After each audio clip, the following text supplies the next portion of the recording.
కాంగ్రెస్ ని మోసం పార్టీ అన్నారు. బీఆర్ఎస్ ఒకప్పుడు ప్రజల్ని మోసం చేసినందుకు ఇప్పుడు అరెస్టులు జరుగుతున్నాయి. అరెస్టులు ఉచ్చు అనేది బిగుసుకుంది అని చెప్పేసి కాంగ్రెస్ అంటుంది కదా. ఏం లేదు, ఎక్కడున్నాయి ఆధారాలు చూపియాలి కదా. ఎక్కడ ఇవాళ అరెస్టులు అని అంటే ఎందుకు చేస్తావు అరెస్టులు? అది కుట్ర అంతే. ఇవాళ కేసీఆర్ గారు ఎప్పుడు కూడా ప్రజల్ని కాదని ఏ పని చేయలేదు. ప్రజలకు అవసరం ఉన్నది, ప్రతి స్కీమ్ కూడా ప్రజల అవసరాలను దృష్టిలో పెట్టుకొని ఏ స్కీమ్ అయినా తీసుకొచ్చింది.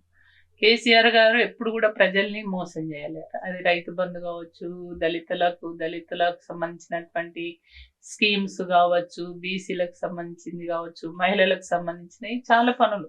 ముఖ్యంగా తెలంగాణ రాష్ట్రం అభివృద్ధి మీరు ఎక్కడన్నా చూడండి, మారుమూల ప్రాంతంలో కూడా కనెక్టివిటీ రోడ్లు కూడా లేకుండే, కానీ వాళ్ళ అవన్నీ కూడా మనం చేసుకోగలిగినాం. ఎవరు చూసినా తెలంగాణ రాష్ట్రం బ్రహ్మాండంగా ఈ 10 ఏళ్లలో 60 ఏళ్ల నాడు కానీ 60 ఏళ్ల నుంచి కానీ అభివృద్ధి ఈ 10 ఏళ్ల కాలంలో బ్రహ్మాండంగా అభివృద్ధి జరిగింది అంటారు.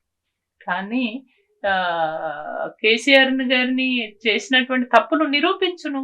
ఊరికే తప్పులు ఇక రేపు పోతారు జైలుకు, మాపు పోతారు అనుకుంటా అనవసరమైన అంటే భయభ్రాంతులు చేసి కేసులు పెడతాము, అరెస్టులు చేస్తామని అంటే బీఆర్ఎస్ లో ఉన్నటువంటి కార్యకర్తలు కావచ్చు, నాయకుల్ని కావచ్చు, ఏదో ఒక రకంగా భయపట్టిస్తే భయపడతారేమో అని అనుకుంటున్నట్టుంది రేవంత్ రెడ్డి గాని.